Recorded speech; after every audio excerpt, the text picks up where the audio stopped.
알아두면 쓸데많은 그리스사 이야기. 29번째 이야기. 아테네의 아크로폴리스. 아테네의 명칭은 그리스 신화에 등장하는 지혜의 여신 아테나의 이름에서 따왔습니다. 신화에 따르면 해변에 커다란 도시가 세워지자 아테나와 바다의 신 포세이돈이 서로 새 도시의 주인이 되겠다며 싸우기 시작했습니다. 싸움이 길어지자 제우스가 말리러 왔는데 제우스는 인간들에게 더 유용한 물건을 주는 신을 새 도시의 주인으로 인정하겠다고 말했습니다. 먼저 포세이돈이 삼지창을 휘둘러 커다란 바위를 내리치자 갈라진 바위 틈에서 전쟁을 상징하는 전투마 한 마리가 뛰어나왔습니다. 이번에는 아테네가 나서 기다란 창을 휘둘러서 바위를 내리치자 바위 위로 나뭇잎이 무성하고 열매가 주렁주렁 달린 올리브나무가 자라났습니다. 올리브나무는 평화와 풍요를 상징했는데 전쟁보다 평화와 풍요를 사랑하는 사람들은 아테나의 선물에 환호성을 질렀고 이로써 아테나가 새로운 도시의 수호신이 되었습니다. 사람들은 그녀의 이름을 따서 이 새로운 도시의 이름을 아테네라 명명하고 아테네 곳곳에 올리브나무를 심었습니다.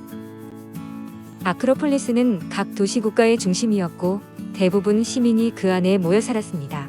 아크로폴리스는 그리스어로 높은 곳에 자리한 성이라는 의미인데 고대 그리스의 도시국가 대부분은 중심지에 약간 높은 언덕이 있었고 이것을 폴리스라고 불렀습니다.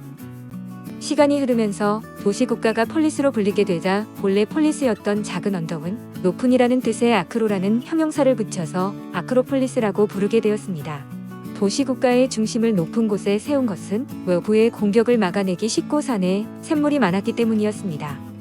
도시 국가의 인구가 점점 늘면서 아크로폴리스도 점점 커졌으며 아크로폴리스 주변으로는 농지가 형성되어 있었습니다. 각 도시 국가의 아크로폴리스 중에서 가장 유명한 것이 아테네의 아크로폴리스로 오늘날 아크로폴리스라면 일반적으로 아테네의 아크로폴리스를 가리킵니다. 아크로폴리스는 아테네의 상징이며 아테네인들의 정신이 깃든 곳인데 아테네 역사에서 정치적으로 중요한 사건은 거의 모두 아크로폴리스에서 일어났습니다. 또한 외부의 적이 가장 먼저 점령하려고 한 곳도 아크로폴리스입니다. 아테네의 아크로폴리스는 해발 150m의 높은 지대이고 총 면적은 약 4제곱킬로미터 정도가 됩니다.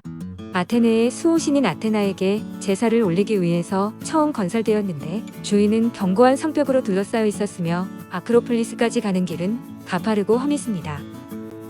나중에 아테네의 인구가 늘어나 모두 아크로폴리스 안에 살 수 없게 되자 사람들은 점차 산 아래로 내려가서 살았다가 전쟁이 일어나면 아크로폴리스 안으로 들어갔습니다. 아크로폴리스 밖에 사는 사람들이 모두 들어오면 아테네는 적이 들어오지 못하도록 성문을 굳게 걸어 잠갔습니다. 아크로폴리스는 무려 3000여 년 전에 세워졌는데 기원전 1500년에 아테네인들은 아크로폴리스에 궁전을 세웠습니다. 이후 기원전 800년경에는 신에게 제사를 올리고 신에 대한 숭배를 표하는 신전 등의 건물을 세우기 시작했습니다.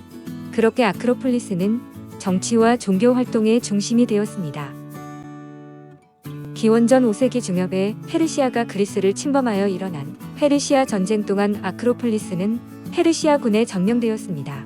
이 전쟁이 끝나자 당시 아테네의 집정관이던 페리클레스는 대규모로 아크로폴리스 재건 공사를 시작했습니다.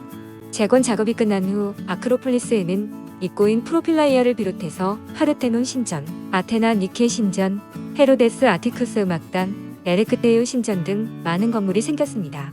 건물의 설계는 완벽했고 규모는 아주 컸는데 건축의 총책임자는 유명한 조각가 페이기아스였고 설계에 참여한 사람들에는 건축가 익티노스, 칼리크라테스 등이 있었습니다.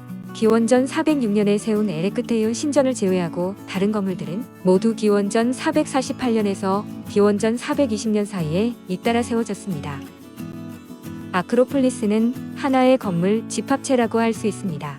아크로폴리스의 입구인 프로필라이아는 서쪽을 향해 나 있고 그 오른쪽에 아테나 니케 신전이 세워져 있습니다. 아테네 니케 신전과 프로필라이아 이 두 건축물은 하나의 길로 이어져 있으며 지도로 보면 완벽하게 평형을 이룹니다.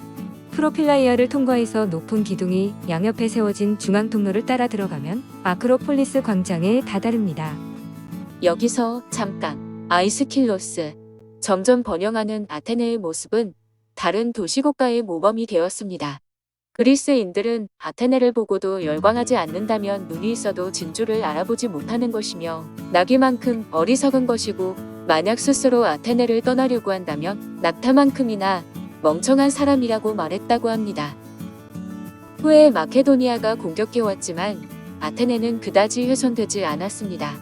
그러나 로마가 침입하고 기독교가 유입되면서 그동안 칭송되던 신전은 이교도의 상징으로 여겨졌습니다. 아테네의 많은 신전은 점차 훼손되었고 결국 17세기에 공격을 받아 아크로폴리스는 폐허가 되었습니다. 오늘날 아크로폴리스는 높은 언덕 위에서 묵묵히 바다를 내려다보고 있는데 오랜 세월을 거치며 많이 훼손되어서 우리가 볼 수 있는 것은 일부분뿐이지만 그 웅장함과 아름다움은 여전히 감탄을 자아냅니다.